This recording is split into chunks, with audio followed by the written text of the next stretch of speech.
Hello students, today we will study our chapter number 2 for class 8 for subject social science. In the previous video we study northern plains. Now we will see the Deccan Plateaus, मतलब दक्कन के पठार. The peninsular part of India which lies to the south of the northern plain is known as the Deccan Plateaus. मतलब भारत का जो प्रायद्वीपीय भाग है जहाँ उत्तरी मैदानों में उत्तरी मैदान के दक्षिण में स्थित है दक्कन का पठार, उसे कहा जाता है. The Deccan plateau is made up of igneous and metamorphic rock. जो दक्कन का पठार है वो आग्नेय और रूपांतरित चट्टानों से बना हुआ है. The plateaus is rich in minerals like iron और zinc, manganese, bauxite and coal etcetera. जो पठार है वो लोहे जैसे खनिज से समृद्ध है, जैसे कि जस्ता, मैग्नीज, बॉक्साइट और कोयला आदि. Many large river flow over this region. मतलब कि इस क्षेत्र में कई बड़ी बड़ी नदियां भी बहती है. The Mahanadi Godavari, Krishna and Kaveri flow eastward into the bay of Bengal. जो महानदी गोदावरी, कृष्णा, कावेरी वो पूर्व की ओर बहती है और बंगाल की खाड़ी में मिलती है. The Narmada and Tapi flow westward into the Arabian sea. जो नर्मदा और तापी नदी पश्चिम की ओर बहती हुई अरब सागर में मिलती है. Many dams have been constructed on these rivers for generating hydroelectricity and storing water for irrigation. मतलब कि इन नदियों पर पानी से बने बिजली पैदा करने के लिए, सिंचाई के लिए पानी का भंडारण करने के लिए बांध भी बनाए गए हैं. Many crops like cotton, sugarcane and oil seeds are grown here. जैसे कपास, गन्ना, ओली के सीड, मतलब कि जो जिससे तेल वगैरह मिलता है, ऐसी फसलें यहाँ पर उगाई जाती है. The density of population is also high in this region. यहाँ की जनसंख्या का घनत्व भी सबसे अधिक होता है. The coastal plain and the island. मतलब कि तटीय मैदान और द्वीप. Both of eastern and western coastal plain are important for agriculture. पूर्वी और पश्चिमी दोनों तट जो है वो मैदानी कृषि के लिए महत्वपूर्ण है. Rice and coconut are mainly grows all along the coast. यहाँ पर राइस, चावल और कोकोनट की खेती की जाती है. चारों तरफ यहाँ पर यही उगाया जाता है. The offshore islands are also rich in forest and have a variety of wildlife. मतलब कि यहाँ पर जो है अपतटीय द्वीपों पर जंगल भी समृद्ध है, जहाँ पर विभिन्न प्रकार के वन्यजीव पाए जाते हैं. The Indian Desert. The Great Indian Desert, also called the Thar Desert, is a dry, low rainfall region. मतलब कि भारत में जो रेगिस्तान है उसके बारे में हम बात कर रहे हैं. भारत में महान रेगिस्तानीय जैसे कि थार रेगिस्तान जिसे कहा जाता है वो एक बड़ा विशालकाय रेगिस्तान है जो कि शुष्क, मतलब कि ड्राई, कम वर्षा वाला क्षेत्र है. It lies in west of the Aravalli range. ये पश्चिम में अरावली की रेंज में पाया जाता है या मिलता है. Though most of the areas has scrub vegetation and Indira Gandhi Canal has made the northern western part suitable for agriculture. हालांकि अधिकांश क्षेत्रों में झाड़ीदार वनस्पति है. इंदिरा गांधी नहर इन उत्तर पश्चिम भागों में कृषि के लिए उपयुक्त माना जाता है. सॉइल मतलब कि मिट्टी, मृदा.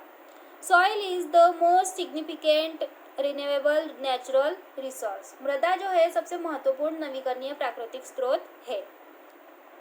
It is the medium of plant growing and support various kind of living organism on the earth. यह पौधों की वृद्धि का सबसे अच्छा माध्यम है और पृथ्वी पर विभिन्न प्रकार के जीवों के जीवन के लिए एक समर्थन का अंग है। It takes million of years to form soil up to a few centimeter in depth. कुछ ही सेंटीमीटर की गहराई तक मिट्टी बनने के लिए लाखों वर्ष लग जाते हैं। रिलीफ बेड रॉक और parent rock vegetation climate and other forms of life and time are the important factor in the soil formation. मतलब कि मिट्टी के निर्माण के लिए बेडरॉक, मूल चट्टानें, वनस्पतिक जलवायु, जीवन के अन्य रूप और समय महत्वपूर्ण कारक होते हैं। जो हमारी सॉइल प्रोफाइल होती है 5 प्रकार की परतों से बनी होती है। जैसे कि जो लास्ट परत है, सबसे निचली परत है, वो है रॉक, सॉलिड रॉक मतलब कि चट्टानें। उसके बाद वेदरेड और डिकम्पोज्ड रॉक। उसके बाद जो डिकम्पोज्ड रॉक्स होती है वो होती है, फिर होती है सब सॉइल, फिर टॉप सॉइल और फिर ऑर्गेनिक मटेरियल। ये 5 लेयर से मिट्टी, धरती, सॉइल बनती है।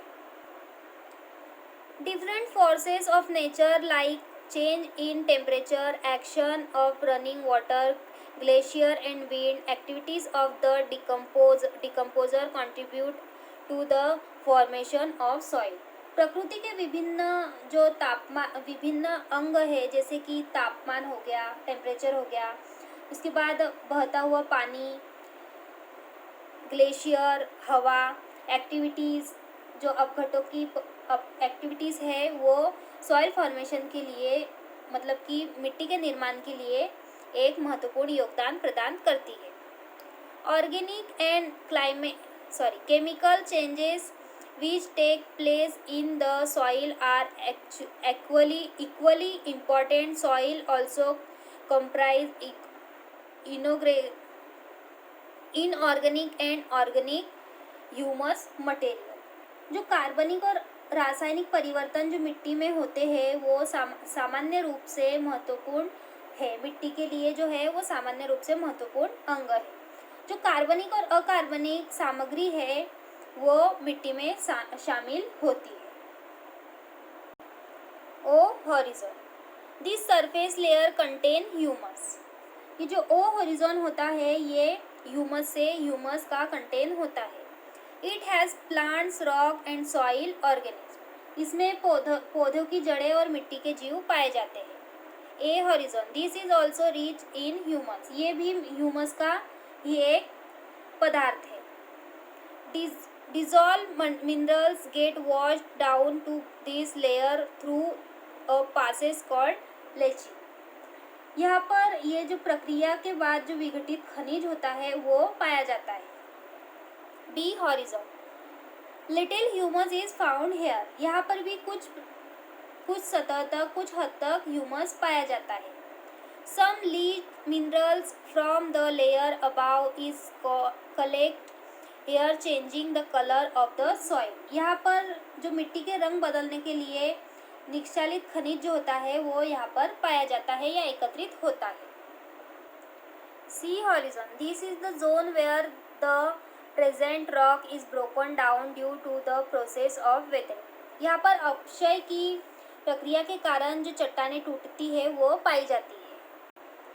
R horizon, this layer is the present rock. मतलब यहाँ पर मूल चट्टानें पाई जाती है, पेरेंट रॉक पाई जाती है। On the basis of the factor liable for soil formation, thickness, colour, age, texture, chemical and physical properties, the soil in India can be divide in different kind.